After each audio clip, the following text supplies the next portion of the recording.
Cap 3चा option form भरलेल्या विद्यार्थ्यांसाठी त्यांच्या पालकांसाठी हा व्हिडिओ खूप महत्त्वाचा आहे. कारण कॅप 3ची अलॉटमेंट जी आहे ती 21 ऑगस्टला येणार आहे. आज आहे 20 ऑगस्ट आणि उद्या 21 ऑगस्टला अलॉटमेंट आल्यानंतर कोणकोणत्या स्टेप्स आहेत, कोणकोणत्या पायऱ्या आहेत की ज्या आपल्याला कंप्लीट करायच्या आहेत कॅप 3ची अलॉटमेंट आल्यानंतर. नमस्कार, मी साळुंके सर केमिस्ट्रीमध्ये आपलं स्वागत आहे.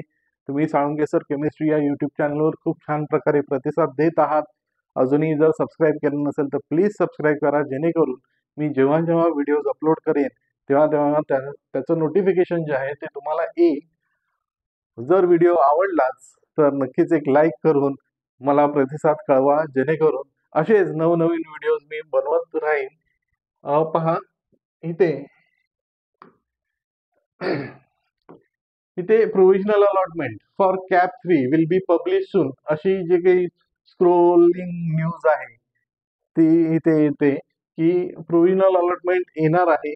आता ही प्रोव्हिजनल अलॉटमेंट कुठे पाहिजे? आपण सीईटी सेलच्या वेबसाईटवर आल्यानंतर म्हणजे fe2025.mahaceit.org या वेबसाईटवर आल्यानंतर जसं आपण कॅप 2चं अलॉटमेंट चेक केलेलं त्याचप्रमाणे कॅप 3चं अलॉटमेंट चेक करायचं आहे. पहा इथे आपण काय चेक केलेलं, check provisional allotment status CAP round 2. तशाच रीतीने इथे येईल चेक प्रोव्हिजनल, इथे इम्पॉर्टंट लिंकच्या खाली येईल check provisional allotment status CAP round 3. मग त्या लिंकवर क्लिक करून आपण आपलं प्रोव्हिजनल अलॉटमेंट कॅप 3चं चेक करू शकतो. ओके, आता कॅप 3ची अलॉटमेंट जी आहे ती 21 तारखेला येणार आहे. पहा, display of provisional allotment of CAP round 3 हे कधी येणार आहे? उद्या 21 तारखेला. ठीक आहे, 21 ऑगस्टला ते एक्झॅक्ट आपल्याला येणार आहे. इथे पहा 21 ऑगस्ट 2025. त्यानंतर काय आहे पहा, accepting to the offered seat by candidate, म्हणजे जी काही सीट ऑफर केलेली आहे कॅन्डिडेटला through his or her log in as per the allotment of CAP round 3. Okay, आता त्यामध्ये टाइप्स ऑफ कॅन्डिडेट दिलेले आहेत ABCD. पहा, A all eligible candidate participated in round 3 and allotted the seat first time. ज्यांना first time seat allot झालेली आहे त्यांनी काय करायचं आहे, सेल्फ व्हेरिफिकेशन करायचं आहे लॉग इन मध्ये जाऊन. आणि पहा, allotted seat for the first time in round 3 शाल पे सीट एक्सेप्टन्स फी. म्हणजे ज्यांना पहिल्यांदा सीट अलॉट झालेली आहे त्यांनी सीट एक्सेप्टन्स फीज भरायची आहे through his or her log in by online मोड.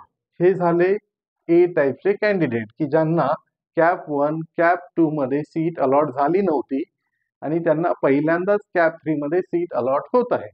दुसऱ्या टाईपचे कॅन्डिडेट पहा, candidates who have been allotted the seat as per their first 6 preferences.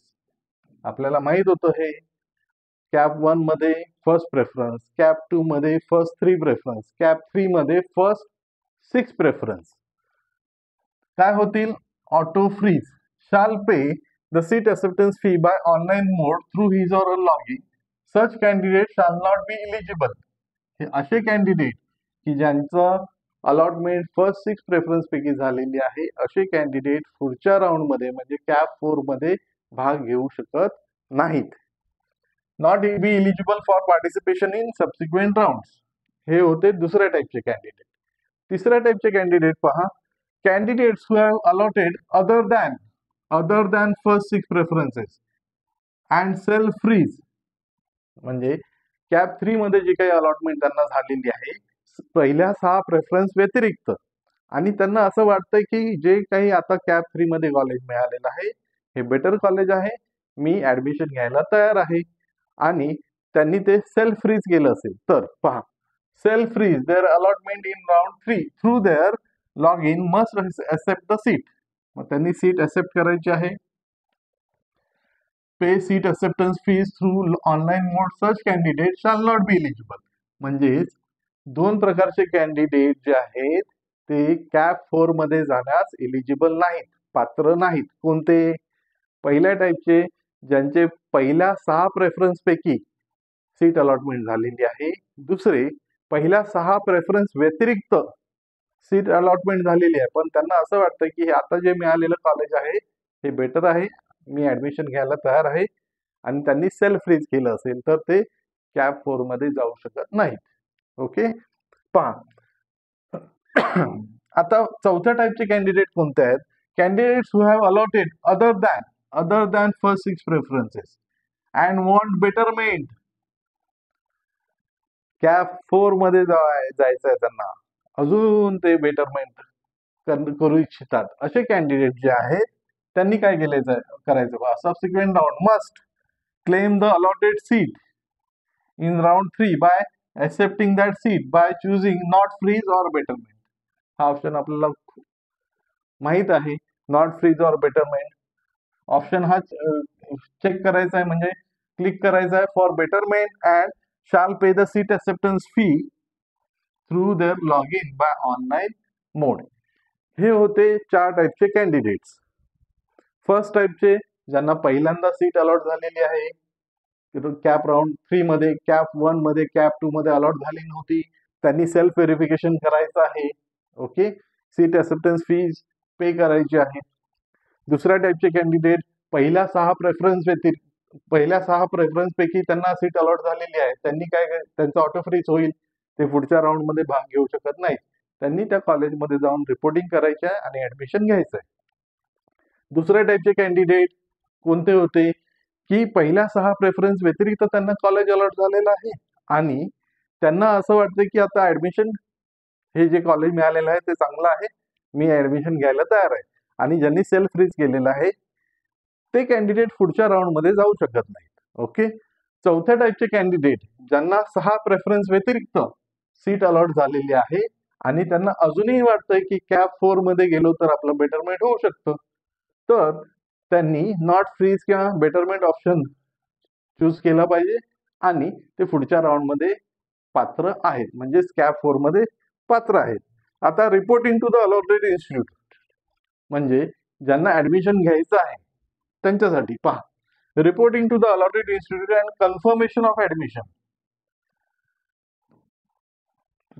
त्या इन्स्टिट्यूटला रिपोर्टिंग करायचं आहे, ऍडमिशन कन्फर्म करायचं आहे by submitting required documents and payment of fees after cap round 3.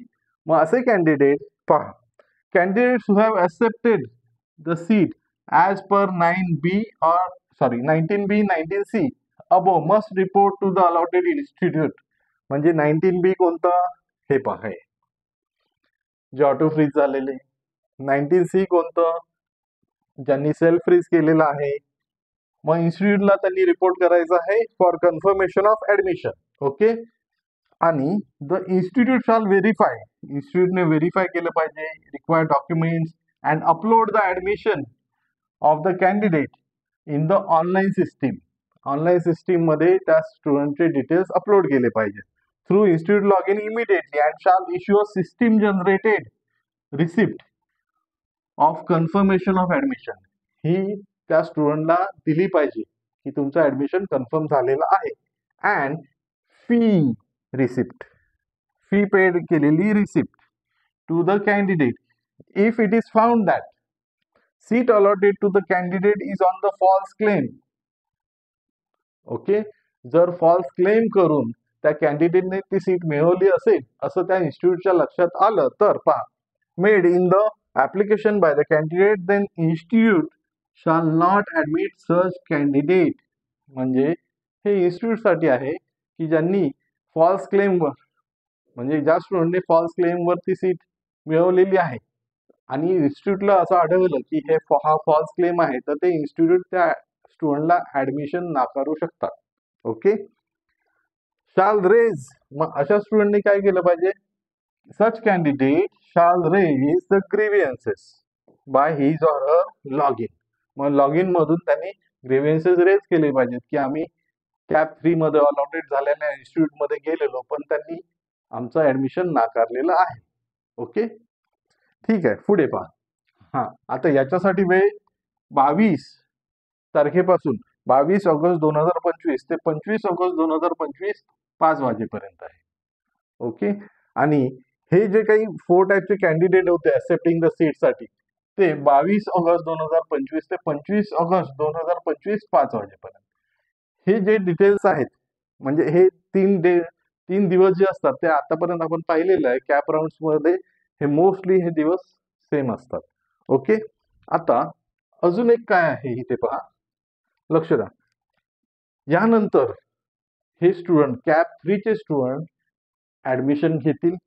Okay, काही स्टुडंट बेटरमेंट करतील. आता जे स्टुडंट ऍडमिशन घेतील त्यानंतर सुद्धा काही सीट्स वॅकेंट राहतील.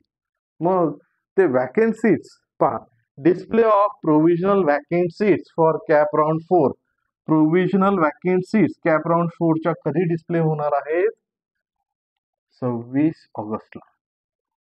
ओके, आणि 26 ऑगस्टला या वॅकेंट सीट्स कॅप राऊंड 3 च्या डिस्प्ले होतील आणि त्यावरून आपण कॅप राऊंड 4 साठी प्लॅनिंग करू शकतो.